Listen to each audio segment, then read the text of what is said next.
Did the Renaissance end? Well, yes. The Renaissance itself saw an end after the humanistic Italy began to lose its hold on the primary cultural center of Europe, as well as the decline of the printing press. But, outside of that, it's important to examine how the Renaissance still exists in our contemporary world today, particularly when it comes to the economy. The Renaissance economy and its effects on Italy are a relatively new area of study, as for a long time most scholars assumed that during the Renaissance Italy only progressed culturally, while the economy was relatively stale. However, this was a theory that did not account for many other factors, such as the declining population, and now scholars believe that Italy was actually doing relatively well financially. And, how could they not? In order to finance the cultural development, there needed to be a wealthy class of people. And to support that class, there needed to be workers. And in order to have workers, they would have needed to have a stable economy. But the Renaissance did have a stable economy, characterized by features that, the more we look, the more we can see echoes of in today's global economy as well.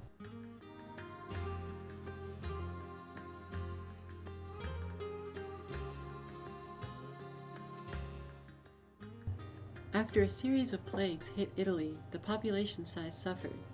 In turn, the economic output of Italy suffered. The population dipped almost 40% when compared to the year 1300, before the plagues. If you look at this chart, you can see just how drastically the population fell. Because of this, it would be easy to say that the economy suffered during the Renaissance. But in fact, this is not the case. While there were less people, individual wages actually rose compared to before the plagues. Personal income hit an all-time high that would not be seen again until the turn of the 20th century. Nominal wages, or the actual salary the workers were paid, were rising, even as prices rose fairly quickly alongside them. However, during the Renaissance, prices began to fall, which pushed real wages up and allowed the average worker to suddenly be able to participate in the system of buying and selling.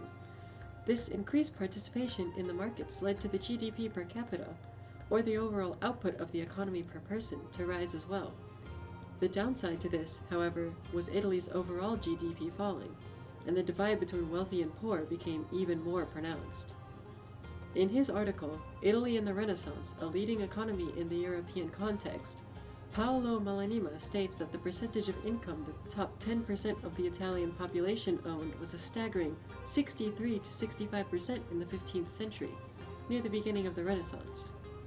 This led to the wealthy having a large surplus of money, and when there's a surplus of money, you need somewhere public to spend it, so everyone else knows you have a lot of money.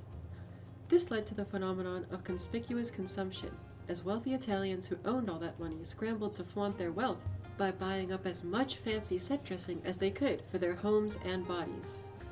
This purchasing culture extended to commissioning artworks, and is one of the reasons that the Renaissance was such a cultural playground for the elites, including the incredibly influential Medici family.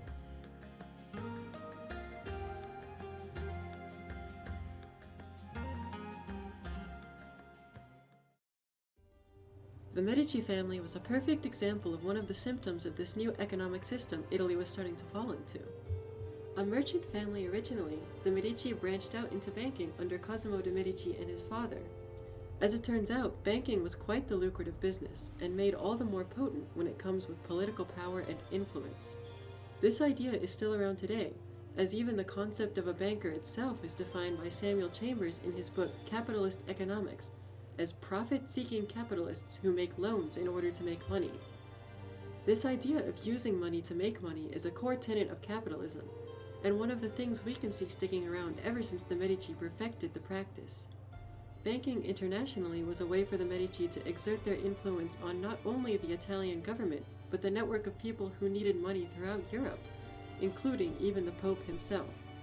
This kind of monetary power translating to political power is pervasive in our modern world, and you can see examples of people who have international businesses using that leverage on governments to gain more favorable conditions to conduct their business in. Just look at Facebook to see an example of what this can lead to. Today, Italy's economic relationship to the rest of Europe can be paralleled to major economically powerful countries and the world itself.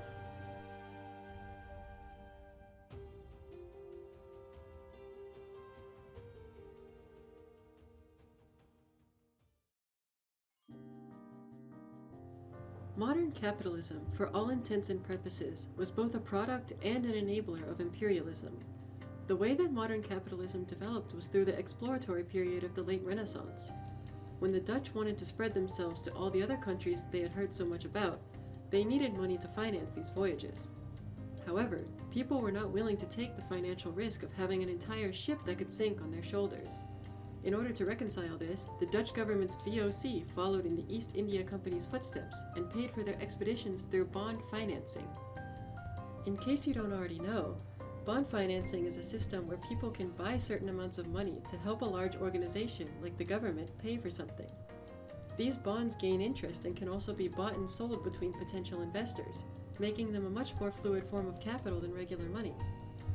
Bond financing allowed people to purchase fractions of the ship, ensuring that even if there was a catastrophic failure, the losses were minor, aside from the people on the ship, of course. Eventually, the VOC started running out of money, and to deal with this, they created something that is the hallmark of our modern-day capitalism: the stock market. The stock market provided a way for individuals to take some liability for the company and its financial losses and gains, and was essentially low-risk gambling on corporations for the wealthy. This new method of financing expanded to other corporations outside of the exploratory voyagers, and allowed the average wealthy person to use their own money to possibly make more. The stock market may have its ups and downs, but so far has yet to fade away in the global economy.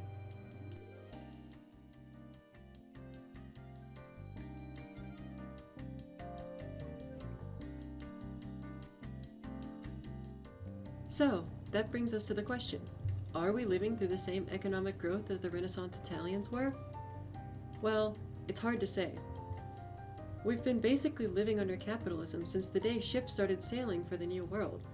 In fact, in the United States especially, even mentioning other economic frameworks can get you dirty looks. We can see a lot of the ideas that began in the Renaissance magnified in our modern society. If you've ever purchased clothing with a brand name on it to look rich, or purchased a fancy-looking set of tableware to impress guests, you have participated in conspicuous consumption. We're not exactly living through our own version of the economic renaissance. To us, the Renaissance's economic shift towards capitalism never really ended in the first place. In fact, you could even say that the economy is one of the most Renaissance-y things we have today.